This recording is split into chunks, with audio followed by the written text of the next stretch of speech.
everyone, welcome back to my channel. Let me introduce myself. My name is Zahra Dia Putri Arifianti from Accounting Class 25A with NPM 2541, 20 and 53. In this video, I will explain about measure of dispersion. Kali ini, saya akan menjelaskan ulang tentang satu topik krusial dalam analisis data, yaitu measure of dispersion atau ukuran penyebaran data. Seringkali kita hanya terpaku pada nilai rata-rata atau MEAN. Namun, dalam dunia ekonomi, mengetahui seberapa jauh data itu menyebar jauh lebih penting untuk mengukur risiko dan stabilitas. Jadi, mari kita mulai pembahasannya. Apa itu ukuran penyebaran? Secara garis besar, ini adalah ukuran yang menunjukkan seberapa jauh nilai-nilai data kita menyebar dari pusatnya atau rata-ratanya. Bayangkan, kita punya dua kelompok data dengan rata-rata yang sama. Tapi, kelompok pertama datanya mirip semua. Sedangkan kelompok kedua datanya sangat kontras. Nah, disinilah ukuran penyebaran data bekerja. Jika nilainya besar, artinya data tidak sangat bervariasi atau heterogen.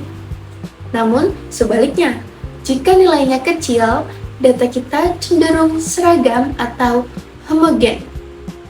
Mengapa ini penting bagi ekonom? Karena nilai rata-rata saja bisa menipu. Kita butuh ukuran penyebaran untuk memberikan gambaran yang lebih jujur dan mendalam tentang karakteristik data yang kita miliki. Metode pertama dan paling sederhana adalah range atau jangkauan. Jangkauan didefinisikan sebagai selisih antara nilai tertinggi maksimum dan nilai terendah minimum dalam satu set data. Rumusnya sangat simpel, yaitu R sama dengan Xmax dikurangi dengan Xmin. Kelebihannya tentu saja sangat cepat untuk dihitung. Namun, range punya kelemahan yang fatal. Ia hanya memperhitungkan dua titik ekstrim saja. Ia mengabaikan semua data di tengah dan sangat sensitif terhadap outlier atau pencilan. Jadi, jika ada satu nilai yang sangat besar atau sangat kecil secara tidak wajar, nilai range akan langsung berubah drastis tanpa mencerminkan kondisi mayoritas data. Mari kita lihat contoh praktisnya. Di sini ada data nilai ujian dari 9 orang siswa. Nilai-nilainya adalah 12, 15, 18, 20, 22, 25, 28, 30, dan 35. Langkah pertama yang harus kita lakukan adalah kita cari nilai tertingginya, yaitu Xmax adalah 35, dan nilai terendahnya Xmin adalah 12. Maka, R sama dengan 35 dikurangi 12 hasilnya 23.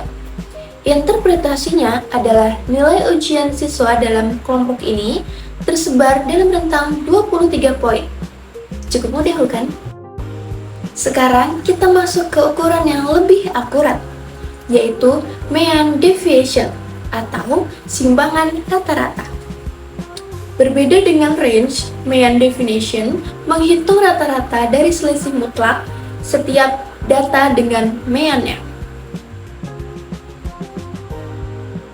Perhatikan rumusnya. Untuk data tunggal, kita perlu menjumlahkan harga mutlak dari X dikurangi dengan X bar, lalu dibagi N. Mengapa pakai harga mutlak? Karena agar nilai negatif tidak saling meniadakan. Keunggulannya adalah ia mempertimbangkan seluruh data yang ada, sehingga lebih representatif dibandingkan dengan range. Sekarang, mari kita hitung menggunakan data 9 siswa tadi. Langkah pertama yang perlu kita lakukan adalah kita cari dulu rata-ratanya. Lalu, jumlahkan semua nilai yang totalnya adalah 205, kemudian dibagi 9. Maka, ketemu nilai rata-ratanya sebesar 22,78. Selanjutnya, kita lihat tabel yang ada di layar. Di situ terlihat bahwa setiap nilai X dikurangi dengan 22,78. Misalnya, 12 dikurangi 22,78. Hasilnya adalah minus 10,78. Tetapi karena mutlak, jadi ditulisnya adalah 10,78 saja, tanpa minus. Begitu seterusnya hingga total kolom mutlak adalah 53,78.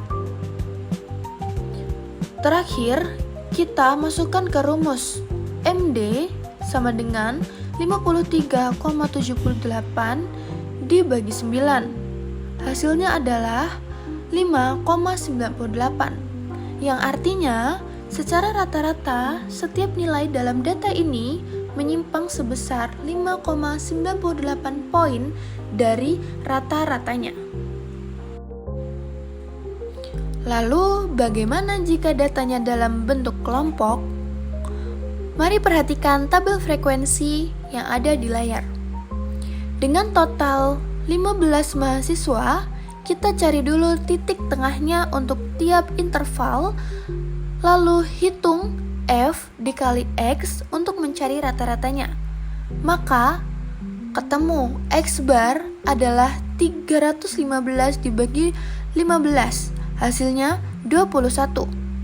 Setelah tahu hasil X barnya, kita hitung selisih mutlak titik tengah dengan 21. Lalu, kalikan dengan frekuensi masing-masing kelas. Maka, hasil jumlah totalnya adalah 68. Jadi, MD data kelompok ini adalah 68 dibagi 15. Hasilnya adalah 4,53. Ini menunjukkan bahwa tingkat penyebaran dalam data berkelompok adalah 4,53. Ini adalah bintang utama dalam statistik, yaitu standard deviation atau simpangan baku. Simpangan baku adalah ukuran yang paling sering digunakan secara global. Konsepnya mirip dengan mean definition.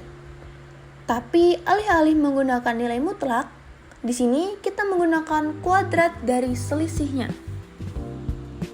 Lalu, mengapa dikuadratkan? Secara matematis, kuadrat memberikan bobot lebih pada penyimpangan yang besar. Jadi, ada data yang sangat jauh dari rata-rata, standar deviasi akan memberikan sinyal yang lebih kuat.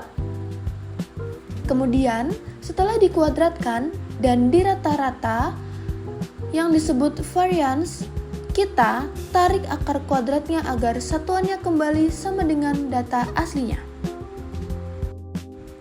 Sekarang, mari kita coba pada data sederhana yang ada di layar, yaitu 5, 7, 8, 10, 12, dan 15. Di situ tertera rata-ratanya adalah 9,5. Lalu kita buat tabel kuadrat selisihnya. Contohnya, 5 dikurangi 9,5 kuadrat. Hasilnya minus 4,5 kuadrat. Sama dengan 20,25. Lalu kita jumlahkan semua hasil kuadratnya. Maka didapat totalnya adalah 65,5. Setelah itu, masukkan ke rumus akar, yaitu S sama dengan akar 65,5 dibagi 6. Hasilnya adalah akar 10,9167 sama dengan 3,30. Dan inilah ukuran standar sebaran data tersebut.